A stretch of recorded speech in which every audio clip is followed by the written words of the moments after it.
As 'n leeu reg voor jou staan en brul, sal jy verseker nie staan en wag dat hy jou opvreet nie. Ek is seker jy gaan spore maak en sommer gou ook. Maar wat as die grootste gevaar nie iets is wat jou bang maak nie, maar waaroor jy eintlik al begin kyk? Wat van die gevare wat jy nie hoor brul nie of wat jy nie raak sien nie? Die dinge wat dalk stadig in jou lewe inkom. Wat is die leeu's in ons lewe wat dalk brul, maar wat ons nie meer raak sien of hoor nie?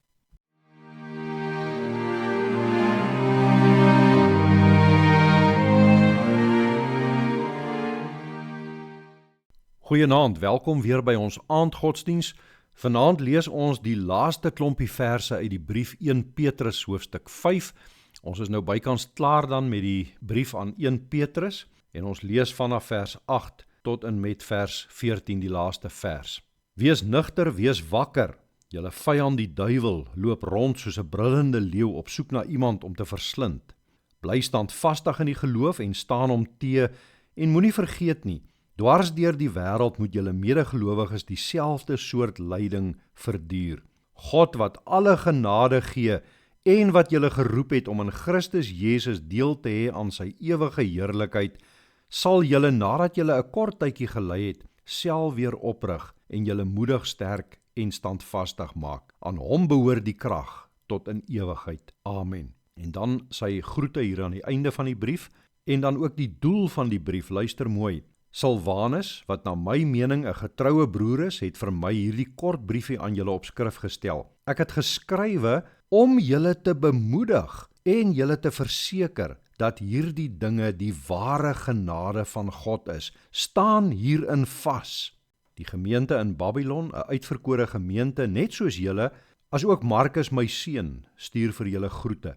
Groet mekaar met 'n soen van Christelike liefde. Vrede vir julle almal wat in Christus is. Petrus sê in hierdie gedeelte, wees nugter, wees wakker, julle vyand die duiwel loop rond soos 'n brullende leeu op soek na iemand om te verslind.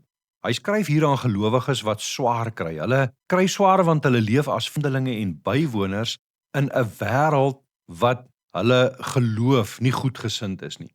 Hulle behoort aan God. Hulle is lewende stene wat in sy huis ingebou is, sê Petrus. Hulle is die kudde van God. En juist daarom waarsku hy hulle. Julle moet weet, julle moet realisties wees daaroor. Julle het 'n vyand in hierdie wêreld wat julle nie goedgesind is nie. Nou vanaand moet ons dalk ook vir onsself vra, waar brul die leeu in ons lewens? Partykeer staan die leeu oop en duidelik en sigbaar voor ons. Ons herken die brul, ons sien hom maklik raak. Dit is dinge, sonde in ons lewe, wat vir ons duidelik herkenbaar is. Drankmisbruik, pornografie, 'n onsedelike lewe, openlike opstand en verset teen God. En dan weet ons, dit is sonde, dit is gevaarlik, dit is dinge waarvan ons moet wegbly. Dan weer is daar brille wat ons nie so maklik hoor nie. Ons samelewing het nou al meesterlik geword daarmee om baie sondes normaal te laat klink. God se naam word sommer in gewone praatjies misbruik. Ons kyk baie films daarmee en ons is tevrede, want dit is normaal, dit is hoe die samelewing praat. Losbandigheid word as gewone vryheid verkoop.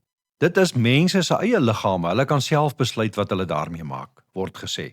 En dit wat die Bybel sonde noem, word 'n nuwe naam gegee. Nee, dit is liefde. Dit is jou identiteit wat jy gevind het. Dit is selfvervulling. En as die woord van God daarmee bots, dan word daar gesê, nee, die kerk het die Bybel eintlik maar nog net altyd verkeerd verstaan. Daar is ook 'n ander manier om hierdie dinge te verstaan. En so beweeg 'n mens maklik, stadig, nader aan die wêreld. Nie altyd met 'n harde breek en 'n harde knal nie, maar met klein toegewings. Minder erns met sonde, minder tyd vir God, minder tyd in die woord van God, minder bid, meer besig wees, meer presteer, meer fokus op produktiwiteit, totdat daar later baie besige dae is en 'n besige lewe is, maar min gemeenskap met God. En dit is juis waarteen Petrus in hierdie brief waarsku. In die hele brief is daar een deurlopende tema. Moenie soos die wêreld word nie. Julle is vreemdelinge in hierdie wêreld. Julle behoort aan Christus. Moenie leef asof jy in hierdie wêreld tuis is nie. Petrus sê hier aan die einde weer 'n keer, as samevatting van alles wat hy in die brief gesê het, wees nugter en wees wakker. Moenie naïewe gelowiges wees nie.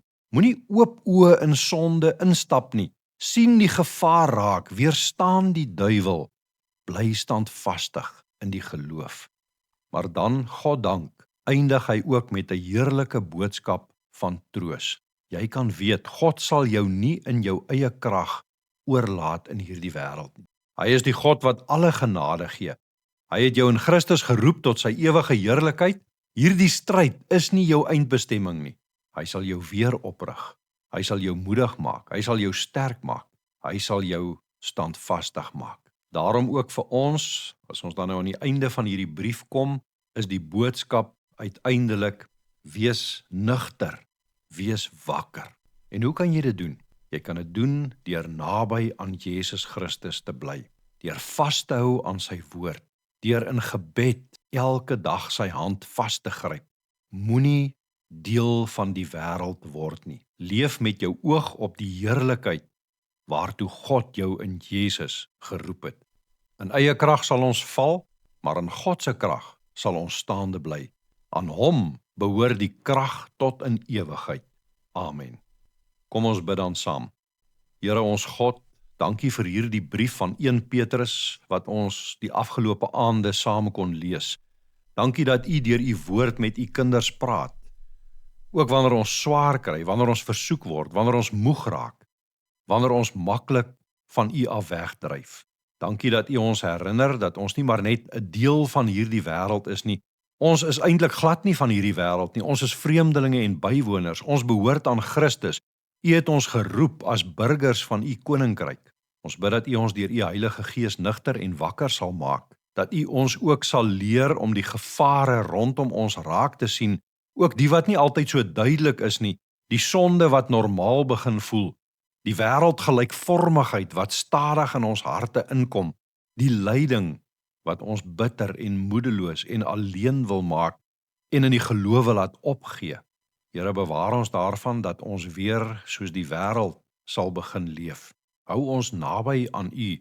Hou ons naby aan U seun, aan U woord. Laat U Heilige Gees ons in die gebed bewaar en ons standvastig in die geloof maak. En Here, gee dat ons lewens tog iets sal wys van wie ons werklik is. Mense wat aan U behoort, mense wie se hoop en wie se bestemming nie in hierdie wêreld lê nie, maar in die ewige heerlikheid waartoe U ons in Jesus Christus geroep het. Laat die wêreld dit sien, nie sodat ons geëer word nie, maar sodat U die eer kan ontvang. Rig ons dan op, maak ons moedig, maak ons sterk, maak ons standvastig. Aan U behoort die krag tot in ewigheid. Amen. Baie dankie dat jy saam met my gelees het deur die eerste brief van Petrus.